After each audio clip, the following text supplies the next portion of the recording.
El primer tema que vamos a conversar es inmunología básica. La inmunología básica es la ciencia que estudia el proceso inmunológico desde el punto de vista molecular, desde el punto de vista genético, desde el punto de vista de interacciones de las citocinas, de las células, de las moléculas, todo en beneficio del organismo vivo. En este caso vamos a conversar de los seres humanos en beneficio de mantener la homeostasis en los seres humanos.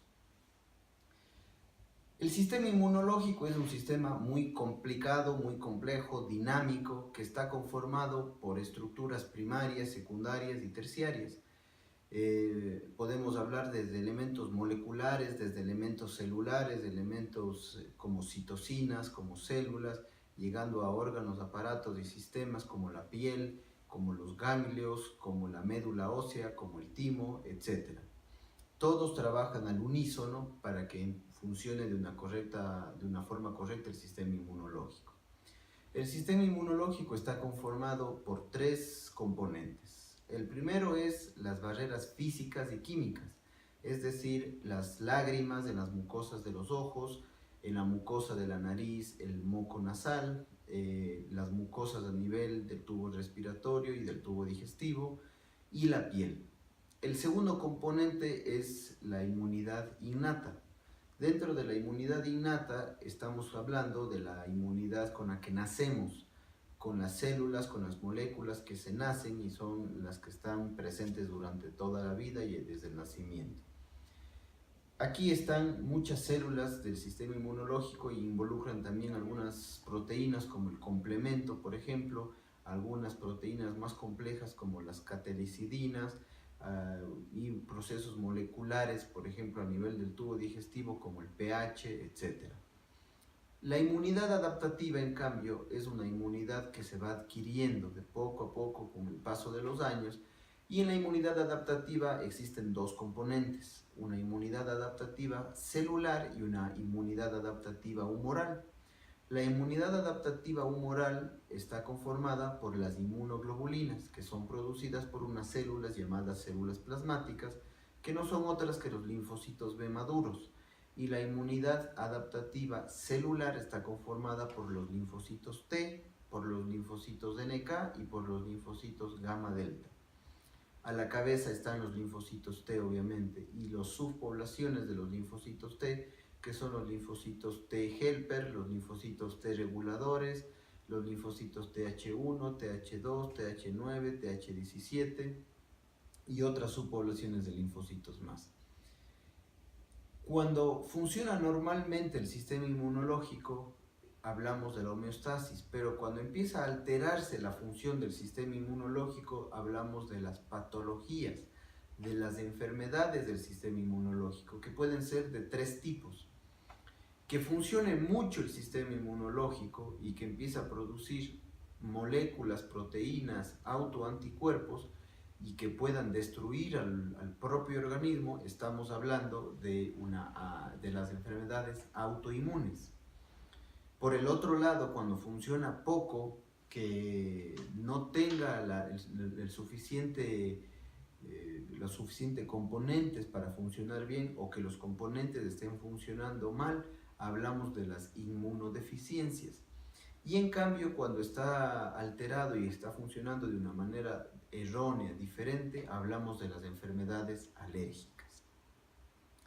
Entonces entendemos que el sistema inmunológico es un sistema que cubre y que abarca casi toda la medicina, porque todas las enfermedades, todas las patologías, todos los procesos de inflamación están mediados por el sistema inmunológico. Entonces los médicos tenemos que conocer, sea cual sea nuestra especialidad, ya sea a profundidad o no a profundidad, pero tenemos que conocer el comportamiento del sistema inmunológico.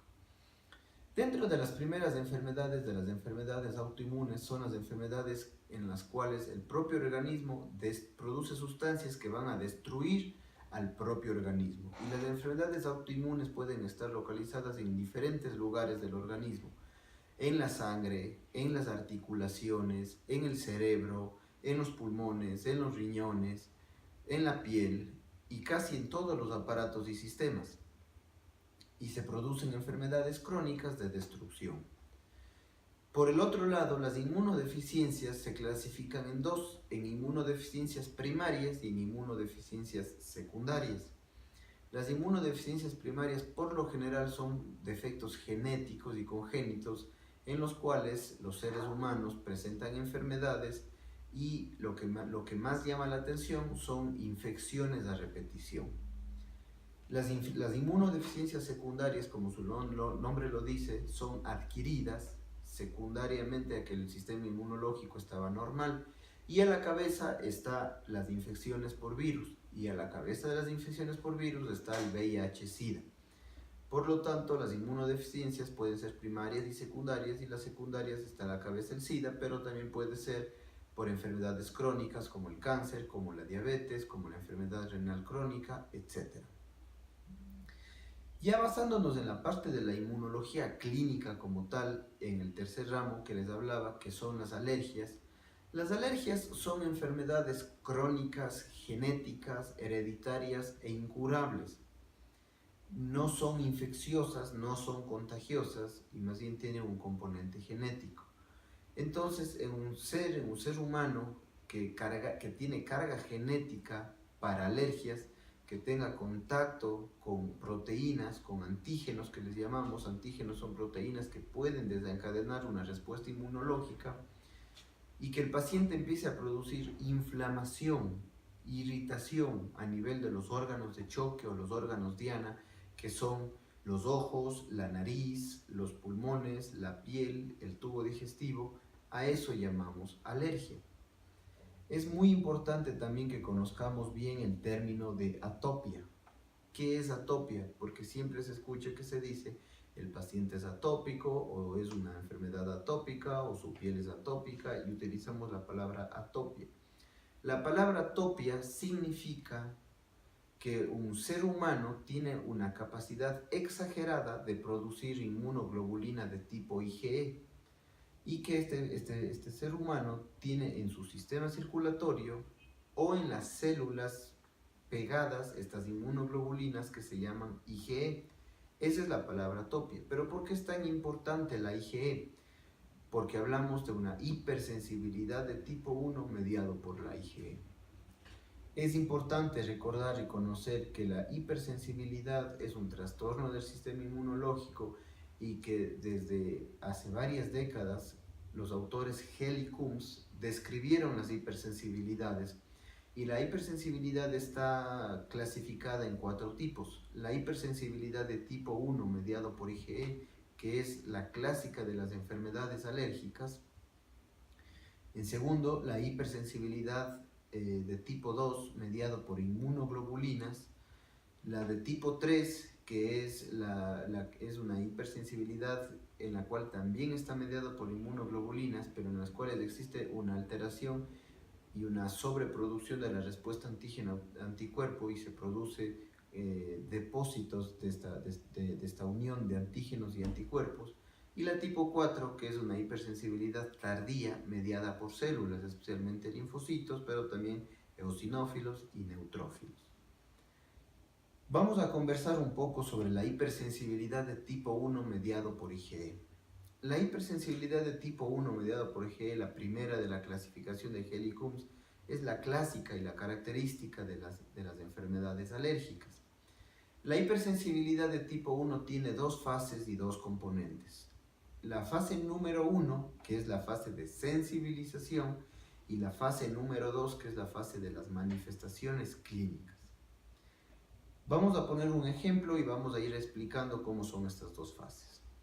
En una persona que genéticamente tiene una predisposición para tener una alergia, y cuando hablamos de genéticamente predispuesto, hablamos de que su padre o su madre han sido alérgicos, este paciente tiene genes con polimorfismos, es decir, con daños a nivel de los genes que le predisponen a ser alérgico.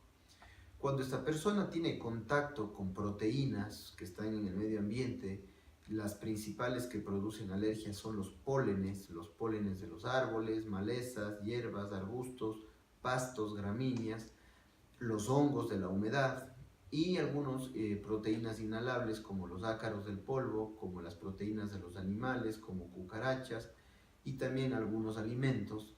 Cuando el ser humano tiene contacto con estas proteínas, son captadas por unas células que se llaman células dendríticas. Las células dendríticas se activan y viajan por el torrente circulatorio linfático hacia los ganglios periféricos.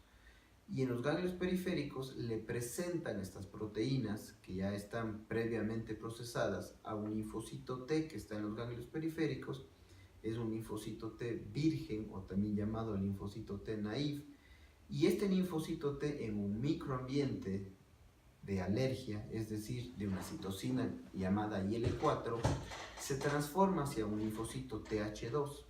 El linfocito TH2 produce muchas citocinas inflamatorias de tipo alérgico, como la citocina interleucina 4, interleucina 5, interleucina 9, interleucina 13, 22 y 17. Y esto estimula un microambiente de mayor producción de linfocitos TH2 y también estimulación de las células B, de las células plasmáticas, que son las células B maduras, hacia la producción y hacia un cambio, lo que llamamos un switch, un cambio de la producción de inmunoglobulinas y que empieza a producir en su gran mayoría inmunoglobulina de tipo IgE, específica para la proteína que fue presentada. Por lo tanto, empieza una sobreproducción, una hiperproducción de inmunoglobulina de tipo IgE que se llama atopia. Y estas inmunoglobulinas de tipo IgE específicas se van a pegar, a juntar, a unir, a adherir a los receptores, que son los receptores Fc, epsilon, R1 y R2 de alta y de baja afinidad, respectivamente, que están en los mastocitos y en los basófilos, que son células tisulares, especialmente los mastocitos. En este momento se acaba la primera fase, que es la fase de sensibilización, y luego viene la siguiente fase, que es la fase de la exposición al antígeno y de las manifestaciones clínicas. El paciente se expone a la misma proteína a la cual fue sensibilizado, por ejemplo, un polen, por ejemplo, el ácaro, y inmediatamente se degranula la célula, se degranulan los mastocitos, y los mastocitos contienen en su interior sustancias preformadas, como la histamina, y también se forman sustancias que se llaman las sustancias de novo, que son prostaglandinas, leucotrienos y algunas otras sustancias que son muy inflamatorias, que le llamamos sustancias proinflamatorias y que producen los signos y los síntomas de la alergia en los órganos de choque, como son los ojos, la nariz, los pulmones, la piel y el tubo digestivo. Y hasta ahí llega la hipersensibilidad de tipo 1 mediado por IgE y hasta ahí llegan las manifestaciones alérgicas de las enfermedades.